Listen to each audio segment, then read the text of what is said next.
Kasama sa mga nasawi ang kilalang music agent na si Dave Shapiro matapos bumagsak ang isang maliit na eroplano sa isang residential area sa San Diego ayon sa kanyang talent company na Sound Talent Group.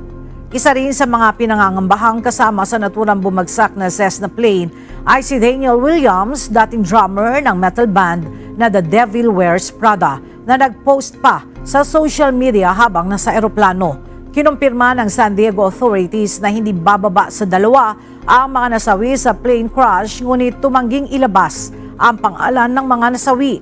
Ayon sa mga ulat, lumipad ang Cessna 550 mula New Jersey at bumagsak matapos tumama sa mga linya ng kuryente habang papalapit sa San Diego Airport na nagdulot naman ng sunog sa naturang residential area.